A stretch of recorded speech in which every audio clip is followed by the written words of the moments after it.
okay, that brings us to the big topic. If the Niners miss the playoffs somehow this year, I think their probability to make the playoffs is currently like 81 or 82%. They're 6-3, but if they somehow miss the playoffs, is Lynch's job safe? He's not going to be fired. He's not going to be fired. But I think there could be a restructuring, and you might see him promoted to a president role and somebody else promoted into a football operations head role. You've got some guys who are popular. Josh Williams, who went to my high school, St. Ignatius High School. He's a hot prospect in the whole executive game. He interviewed for a couple GM jobs last year, didn't get them. Mm-hmm. He's in line. RJ Gillen's in line. Tariq Ahmad's in line. Any one of these guys. I don't think they will go outside the organization, but if they miss the playoffs, I do think there'll be an internal restructuring with more decision-making personnel power going to people not named Lynch and Shanahan. That's why it's tough to pin things on John Lynch because you don't really know what he does. Like, right. I think everyone has a hand in the personnel acquisition process, including the position coaches and the coordinators and the head coach. But analytics team, the whole deal. Yeah. But with Kyle, you can still look at what he does and say, independent of all that stuff, he's still a pretty good coach. He has his flaws. He's a little arrogant and it gets him at times, but man, a lot of teams would like to have him calling plays. A lot of teams would like to have Robert Saleh calling plays. Would a lot of teams want to have John Lynch? Because I don't know what John Lynch does, and someone has to own this draft track record. It ain't good. And it's not just the draft. It's the extensions that blow up in their faces. It's the free agent signings like Javon Hargrave that never pan out. But the UDFAs are pretty good. They get the occasional 5th round gem. He has been really making money off those 5th round gems. I think maybe it'd be nice to bring in like a real general manager, like a Brad Holmes type. Yeah, I mean, they had a scout in Trent Baalke, but he had no people skills, no leadership ability, was not a friendly, likable face of the franchise. He didn't check a lot of those boxes, right? That Lynch does check. But he was a scout, and he drafted DeForest Buckner, and he drafted some really good players. Buckner. And before Alden. Yeah, and before him, you had Scott McCloughan, and he had problems off the field, but he was a really good scout, but not a great face of the franchise. John's a great face of the franchise. He is a great face of the franchise. He's a really good guy. He's a really respected guy. But I mean, let's respect how hard these jobs really are. You know, it's like, could Tariq Ahmad just step in and become a Hall of Fame safety? No, he can't. What do you mean? He doesn't know safety play? Yeah, he knows safety play. It doesn't mean that he can step in and become a Hall of Fame safety, right? It's hard to do. Let's have some respect for how hard that is. Well, let's have some respect going the other way. How hard it is to be a great executive. What are the odds that the Hall of Fame safety is also this amazing personnel guy? Well, Ozzie Newsome was a great tight end, and he's a great personnel guy. Okay, but there's Dwight Clark. The late Dwight Clark was a very good wide receiver, but not a very good personnel guy. And there's all kinds of players that get personnel jobs that aren't great at personnel. So I just think that it's a unique skill set. It's a different skill set. I mean, even Kyle Shanahan. Do I think I know more football than Kyle Shanahan? No.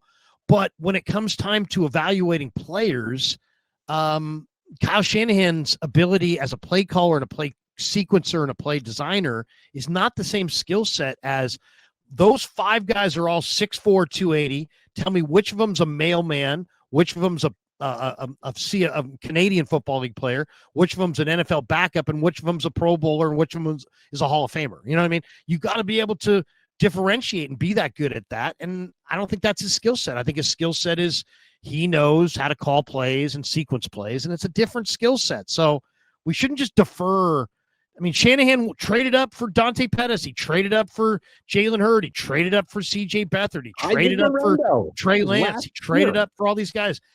None of his offensive trade-ups have panned. They've all been bombs. So maybe we should stop listening to Kyle and his impulsive desires on draft weekend about when it comes to offensive players. The track record of success is not there. Yeah, Andy Reid doesn't just get to tell the front office this is what he wants. Sean McVay doesn't have that privilege. It's pretty much a Kyle Shanahan thing. and I don't think it's helping the organization. I'm not saying fire everyone, but this is something they need to address to improve. And last thing I want to say before we move on with this, just the fact that they did absolutely nothing, it seems like the move of a guy who isn't afraid about his job security. Like, if we make the playoffs, if we don't, I'm going to be here next year. I'm going to be making these picks. I'm planning for 2026. I don't like it. I think there should be, and that comes from the top, there should be more pressure to perform on a yearly basis on the 49ers. And I know they'll always say, like, well, we've been to 2 Super Bowls and yeah, man, that's great. But it's been 30 years and you've had so many opportunities to win Super Bowls and you keep missing opportunities. And now you're going to tell us that this year isn't an opportunity at all? Guess what? I say bullshit to that. That's what I say. They have a shot. I mean, here's the, you know what? It's going to be kind of interesting to see this thing play out. 49ers are going to go to the playoffs most likely, right? Unless there's an utter collapse, they're probably going to go to the playoffs. I mean, they're one of the 9 best records in the conference. The top 7 teams make it. On that list is Carolina. They're probably not going to make it. So what the Niners have maybe one team to beat out. They're most likely going to be a playoff team, whether they win the division or go in as a wild card. What if the Niners go into the playoffs? What if Brock Purdy comes back off the turf toe and he's playing great? He looks like the Brock that we saw in training camp. And now the offense is scoring 28 points a game. And the defense. What if Pearsall comes back and dominates? What if Ayuk comes back and dominates? What if all of a sudden the 49ers are looking pretty good and they get to the playoffs? What if Darnold does a one and done in the playoffs again? What if Stafford's back hurts and it's Jimmy Garoppolo for the Rams? What if the Niners win a couple playoff games and now it's like NFC Championship game and they're going up against somebody in the Super Bowl's at their place? You sit there and you're like, well, what if they can't rush the passer?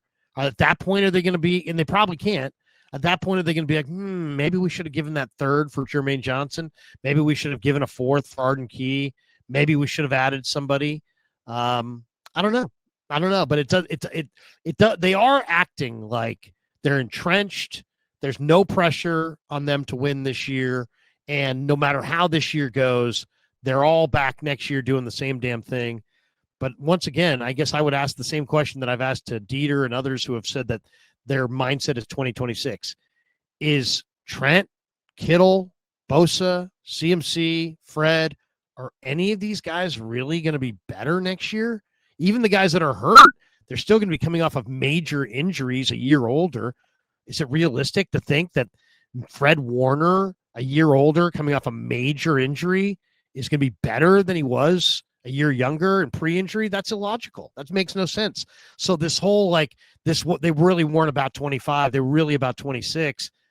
I got to question the wisdom of that. I really do, because the core players on this team are not going to be better next year than this year. Yeah, and why are you playing for 2026? The idea is that the team will be healthier next year. Why would you assume that the 49ers would be healthier next year? This is who the Niners are. They play their games and they practice next to an electrical substation. This is what's going to happen every single year. This is who they are.